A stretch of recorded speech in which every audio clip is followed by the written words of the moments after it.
First off, thank you everybody for coming. Happy Lab Week. I'd be remiss if I didn't thank everyone here on the call for all the great work you do. I think it's one of those things that's really unrecognized in the medical community, but I'm happy we celebrate it this week and hopefully it continues and we celebrate it every day for everyone. So thank you for joining us. So today, welcome into our Mystery Machine number 3. For those of you who don't know that theme, we're kind of doing the Scooby-Doo theme right now. You'll see what that kind of entails with some of the other presentations we did this week. But basically, we're here to talk about GloCyte, which is the automated cell counter for cerebrospinal fluid. Now, you have this nice cool-looking lab coat icon here. For those of you who are on the call, we have a little raffle, and my colleague Jordan Lawrence, who's here, is going to select someone at the very end of this call to win one of our lab coats.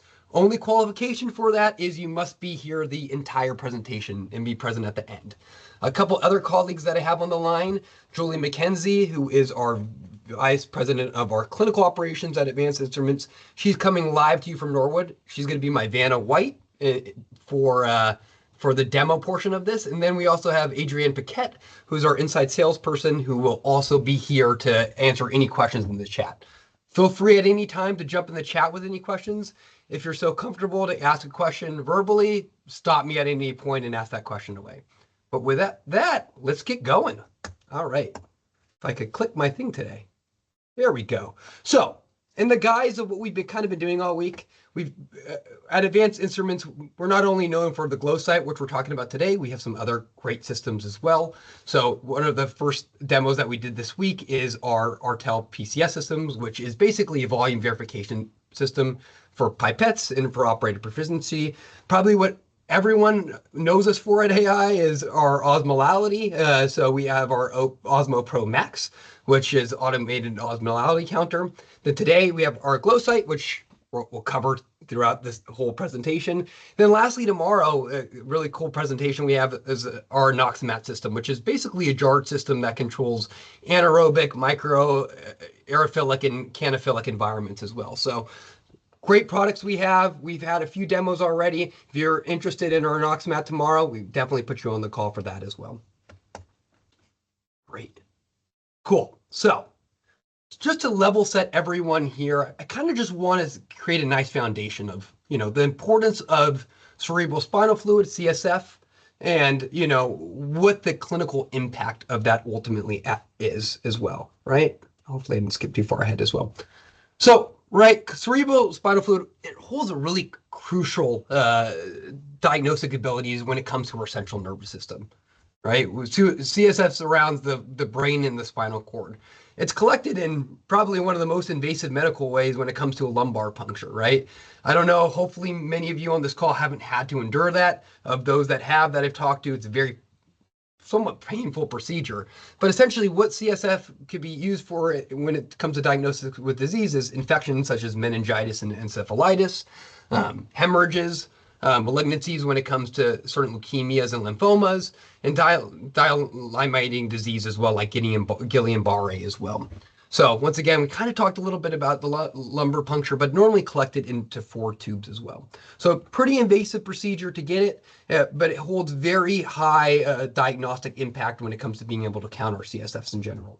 So we kind of outlined the 4 tubes that are collected in. Those tubes are kind of done from a diagnostic way in different types of ways. So the first tube normally is chemistry, like the glucose protein serology. Number 2, more around microbiology with Gram stain. Number 3, that's kind of where the GloCyte lane is with total cell count and differential count. And then lastly, that 4th vial with cytology and immunology and additional tests. The only problem with CSF, it's very invasive to collect, but it also degrades very quickly, right? There's not much protein concentration compared to plasma. So those cells are they have to be counted very quickly before they actually degrade. So it's a very invasive procedure to get the CSF, but also we have to work in a very stat way. And I think those clinicians on this call that have worked with CSF know that any stat or CSF is counting as a stat test and it needs to be done very quickly in a timely manner because of that specific reason. So Cell counts are really crucial when it comes to CSF analysis, right? It's kind of inversely proportional. As we age, the number of total white blood cells go down for normal CSF, right? So for neonates, around 0 to 30 cells is normal. For adults, around 0 to 5 is normal. And, you know, as you go down, the distribution gets a little bit smaller. Now, red blood cells, hopefully, you know, from a patient perspective, from a good diagnostic realm, hopefully we're not seeing any red blood cells in the CSF. If not, there's a huge clinical impact with hemorrhages or other different things that we talked about before. So cell counts are very crucial when it comes to CSF analysis.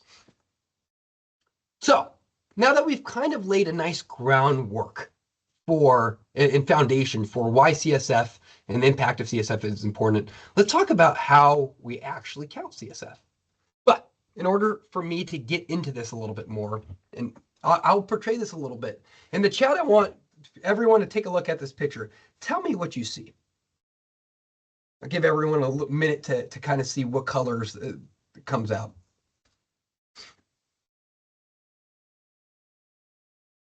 Not monitoring the chat, so we'll see. In my mind, anyone who sees white and gold, I can't be friends with you. Anyone see blue and black, you're in my posse at that point. But essentially, this dress is white and gold, or is blue and black, excuse me. It's a very interesting thing. We could discuss it a little bit more, or you could research it a little bit later as to kind of why people see different things based on the lighting of this picture in general. But why did I use this as my example? And we'll see right about now. So there's traditional ways of counting CSF. First is the manual way of counting CSF. So I don't know in the chat, has anyone counted CSF and also have used this method of using a manual hemocytometer, putting in a microscope and counting the cells manually? So in the chat, go for it. If you have, let us know. You could see all the manual processes and the steps this ultimately takes. It's very tedious. Takes a lot of time. For most operators, this whole process takes around 20 to 30 minutes. If you're me, it probably takes you closer to an hour. I'm slow, yes. But it's one of those things where it's very tedious. There's a lot of steps. And it's also super subjective, right? We've done studies with operators in different labs, and they get different counts, right? It's a purely subjective thing when it comes to cell counts. So that's one way that we could count CSF currently, is the manual hemocytometer methods. Next, right, I'm sure most of us that have worked in a clinical lab know about these big automated cell counters, right? They're really good at performing, you know, cell counts for highly cellular body fluids. They're very bad at being very precise, especially for CSF in general. So as you can see on the screen, we put some of these bigger instruments that most labs are using, but you can see the big pitfall of most of these is they can't really get below 10 cells per microliter, or if that, their accuracy and precision is not really that great. And what we looked at that nice schematic earlier, most adults, they only have around 0 to 5 white blood cells per microliter with a normal test in their CSF in general. So these probably wouldn't be that clinically relevant if we're trying to use these to actually test and use CSF from a diagnostic way. So with that, I want to hand it over to Julie, who's in Norwood, who's going to kind of walk you through how the GloCyte works. You're going to really see how easy it is to use, and also just kind of how unsubjective it actually is from an automated CSF accounting perspective. So with further ado, your show now, Julie. Go for it. Thank you, Nick. Maybe if you could stop sharing your screen. Perfect. Now everyone should see me soon on the big screen. Hi, everyone. Julie McKenzie at Advanced Instruments. Been with Advanced Instruments for about 16 years now. My background's in biochemistry. Happy Lab Week. Thank you for all you do. We are here to support you. And one of the ways we want to support you is get rid of this counter that if you've done manual CSF cell counts, you're probably all too familiar with. So we want to get rid of the counter. We want to get rid of the need to sit down at the microscope when you are doing so many other things in the laboratory. We want to help you so that we can help physicians and patients get their accurate and timely spinal fluid results. So Behind me, we have the GloCyte system, and I'm going to zoom in a bit so you can take a look at the analyzer. So if you were in the room with me right now, you would see just how small it is. This device is smaller than a Keurig coffee maker. So really small device. And if you were to look inside, you would see a microscope objective, a camera, and a light source. You wouldn't see any tubing, any fluidics. So there's no cross-contamination between samples. There's no cleaning in between samples. There's no calibration. This system is simple and robust. When we were designing this instrument, and I was actually in the lab when we were doing that, we wanted to design something that would be up all the time. I can't even say how many labs I've been in where folks are on the line with a manufacturer talking about downtime. That was just absolutely something that we wanted to move away from. And really, GloCyte brings that simple, robust design. Sitting next to the GloCyte is the vacuum station, and we will walk through how that fits into the process. But first, we're going to take a look at the sample preparation tray. And on this sample preparation tray, we have two reagents. One is the red blood cell reagent. The red blood cell reagent is an antibody stain that stains the antigens on the red cell surface.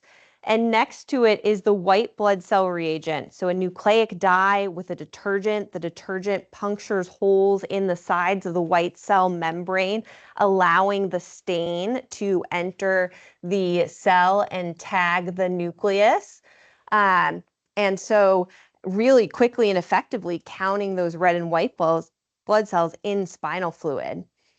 This procedure is extremely simple to perform.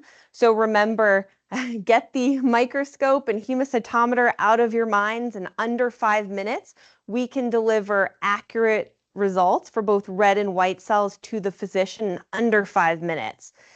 To do that, we simply will take our spinal fluid sample and we will dispense that into 2 tubes. So I'll go ahead and do that. So 1 aliquot into the first tube and a second aliquot into another tube.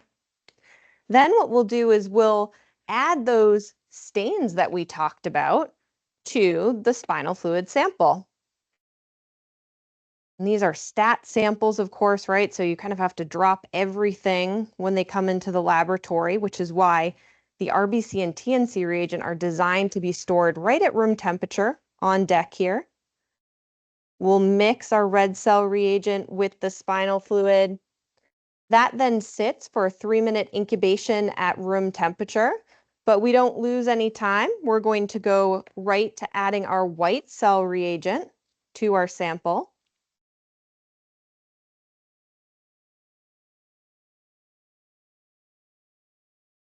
We will dispense that onto the cartridge after mixing. And this is really where the magic happens. So we dispense this stain sample onto the test cartridge. We will move the test cartridge over to the vacuum station, where when we vacuum this test cartridge, all of the spinal fluid goes into the base of the test cartridge, trapping any cells on the membrane. So those cells are trapped on the membrane, all of the spinal fluid encapsulated in the bottom of the test cartridge. That cartridge then goes into the instrument, and we will take a picture. So here we do have barcode scanning, so you can scan your patient accession number. It's a TNC test. Let's say that this sample, we're not going to make any dilution off the bat. It's just a clear and colorless sample, so we run it straight. You can indicate, should you desire, the tube that the CSF came from, and we'll start that test. And so we'll take a picture of that test cartridge, and right away we get our result in cells per microliter. In this case, 12 cells per microliter. So really quick to get that test. No having to count sides A and sides B and then redo it if your sides don't match. No concerns about getting interrupted by a phone call and having to start that count all over again, or perhaps, your moist chamber has gone dry because you've had to go over to another bench and do some additional work, because let's face it, you're hardly ever assigned just one thing in the lab, right? You're doing lots of things. So we really want to simplify this process for you. So we'll choose yes to accept our result. At that point, our 3-minute incubation is done. And so we'll go ahead and we will run the RBC test. And again, you can scan your patient number.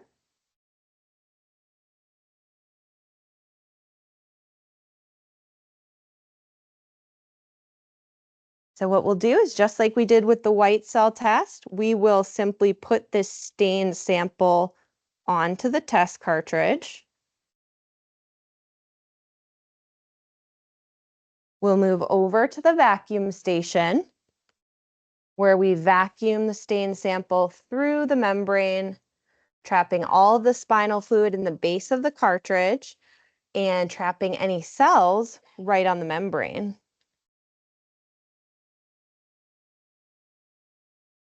So we'll go ahead and take a picture of those cells.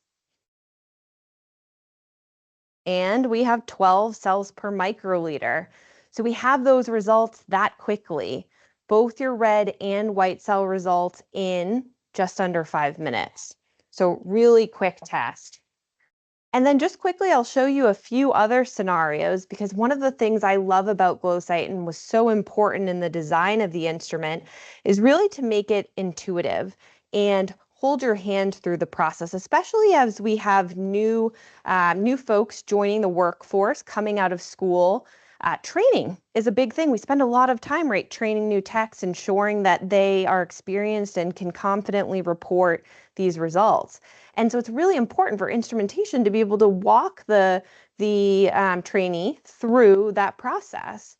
So what we are going to do is we are going to look at an example where perhaps the sample needs to have a second step.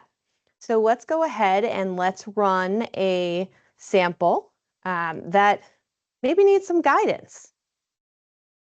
Okay, so here is an example where your new tech has run a sample and it's too numerous to count. And now imagine you're sitting at the Hemocytometer with the microscope and you're looking at it saying, okay, do I count just the 4 corners? Do I count 5 small squares? Do I make a dilution? And then, okay, if I have to make a dilution, what are the dilution volumes and how do I make that? Well, scrap that, because with GloCyte, that guidance is given for you, because we're using a sophisticated algorithm that does the math from the image. So you can see right here that the GloCyte is saying it's too numerous to count, and it's suggesting you run it with the low volume, a 10 microliter pipette that's supplied with the instrument. So the new tech would put 10 microliters on a fresh cartridge, they'd take another image, and they would get their result, not having to worry about how many squares do I count, do I need to make a dilution. All of that is guided for them. And, coming out of school, I would have loved to have that, having a little support during that cell counting process. One more demo I want to show you is with a sample that is even more cellular. So let's say that this sample is maybe cloudy and it's a little bit pink. We'll go ahead and we'll start that result. Now, as a new student coming into the lab, whoa, right? Too numerous to count, but this time it's even more too numerous to count. This time, if I'm at the microscope doing a manual count, I'm really having to think about, do I need to make a dilution or count fewer squares? But with GloCyte is now going to tell me exactly what dilution I need to make, a 1 to 10 dilution in this case. And not only does it tell me the dilution I need to make, but it tells me how to make that dilution. And I know it's not rocket science, right? We can all do math, we can all do dilutions, but we shouldn't have to, right? We have the ability with this instrument to tell you that information. So it really streamlines the process by telling me I need to make a 1 to 10 dilution. And oh, by the way, you make a 1 to 10 dilution by having 90 microliters of your diluent, which is normal saline, and 10 microliters of your sample. So you'd go ahead, you'd make that dilution, you'd stain your sample and run the test, and we take a picture of that cartridge, boom, right? 473 cells per microliter. you get that result. And so really my hope from today's demo is that you can see a new tool that's available and can help streamline the workflow. So whether you've been in the lab for decades and really just want to change, right, to increase confidence in reporting results, minimize the time that you're having to sit at the hemocytometer and microscope, or you have new techs coming into the lab. Really, automation is it's coming and it's helping in a lot of ways. So really happy to take any questions. And with that, Nick, I'm going to turn it back over to you. Thank you, Julie. Thank you for being such a good Vanna White here. That was wonderful demo. I just kind of want to reiterate a few things Julie said. We've seen this a lot, now being the GloCyte product manager for almost 9 months, 10 months now, gone into a lot of laboratories, and there's just so many new people, like Julie said, coming out of school that don't feel comfortable or confident with the manual hemocytometer methods, or already spinning because they have so many other tests that they're doing that when these stat CSFs come in, they just don't feel confident doing it, right? And it's a very tedious process, 20 to 30 minutes. Like I told you guys earlier, I was joking, but it's kind of nuts, the variability when it comes to these manual methods as well. Just to illustrate that a little bit more, we did this cool study with Loyola University Medical Center where we did actual GloCyte results compared to the versus expected, and then we did actual manual hemocytometer results versus actual expected. Now, we could run through this data, but essentially all it says is there's a lot of biases when it comes to the manual hemocytometer methods. You can see how off they were compared ultimately to what our expected results are and how much closer and tighter the GloCyte was compared to that. But think about that, right? That's a patient sample. That's a clinical impact. That impacts the way that the doctor's ultimately going to treat the patient. It really is the new age when it comes to actual CSF counting, right? Take all that time out of it. We could save you, a fifth of the time with using the GloCyte, but while also making the results a lot more accurate as well. And that's kind of the beauty and hopefully what we portrayed today to you. Now, real quick, and I don't know if we mentioned this, I don't know if Julie did, and I lost it. The actual range that the GloCyte can go to is from zero, for TNCs, is from 0 cells to about 7,438 cells. And for red blood cells, 0 cells all the way up to about 616,000 cells, give or take. So the range is really, really good as well. And we could get really sensitive compared to some of those automated cell counters that I talked about earlier today. Now, I have a challenge for you. I was able to look at the chat when Julie was doing this demo. I heard a lot of yeses when it came to those that have run, manually and using hemocytometers. You can basically do the study that we did with Loyola with your team.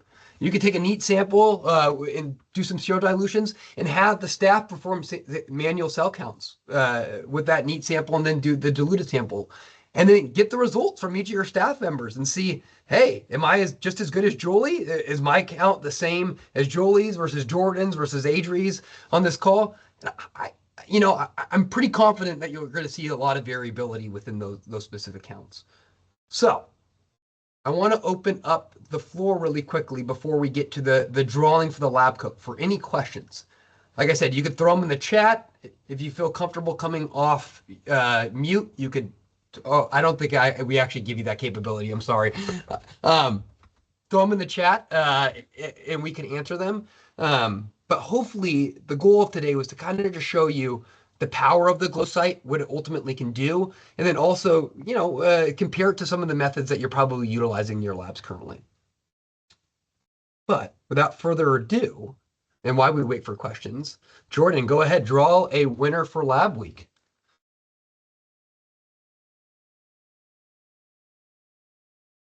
Okay, we decided our winner, and it's going to be Shauna Green.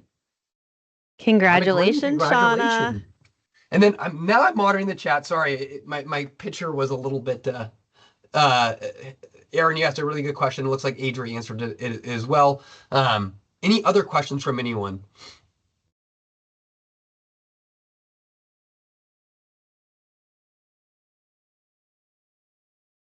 Someone is asking what QC material is used. Great question. Julie, do you want to show it in the demo room? Yeah, What that'd be our great, QC actually. material are?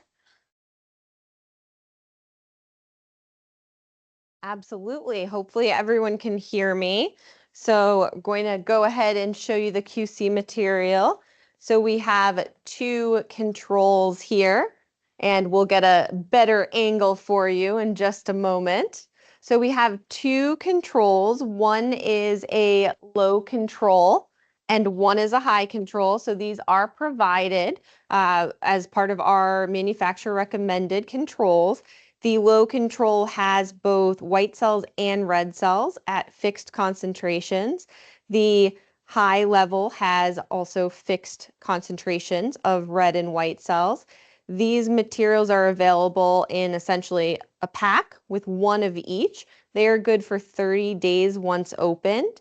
In addition to the QC, which we recommend running once every 24 hours along with diluent, sane diluent, which is our normal saline, we also are part of the CAP, College of American Pathologists Automated Body Fluid Group 1. And so from a proficiency standpoint, I know not quite the same as our daily QC, but we also have proficiency samples available through CAP. Great question. Thank you, Julie. We have Shauna asking what maintenance is performed. I love this question because it's so easy. So in terms of maintenance, really, you don't need to see my head. I can show you the vacuum station. So really the only maintenance is in the vacuum station. There is an O-ring in that vacuum station that every 6 months you pop out with a pair of tweezers and pop in with your finger. And other than including the pipettes in your biannual or annual calibration cycle, that's it for maintenance. You can, if you so choose, wipe off the outside of the instrument to keep it clean, but this is really a low maintenance device. We do recommend annual preventative maintenance by our field service engineers, where they would come in and do the internal alignment checks and things like that. But from a user prescribed maintenance, really simple and straightforward. Yeah, and really good answer, Joel. These things are very robust. They've been in the field for quite a while now. There's not many issues that ever really happen to them, especially if you're doing the annual PM like we recommend, but they're very robust. There's not many moving internal components in them. So, I know we say this because we work for the company, but these things are, I like to call indestructible to a certain point because that's how well they're known in the field and how well they run. Other questions? I know we're getting close to time. You guys are probably tired of hearing my voice at this point. Once again, if there's no other questions, thank you again for all you do. Happy Wet Lab Week. If you have any other additional questions, I think we have your contact information, or you could get ours in some type of way. We'll be reaching out to you. Let us know. We're here to support you at Advanced Instruments. We're super excited and happy that you came today, and congratulations to the winner, and happy Lab Week, everybody. Happy Lab Week. Thank you for all you do. Bye, everyone. Bye, everyone.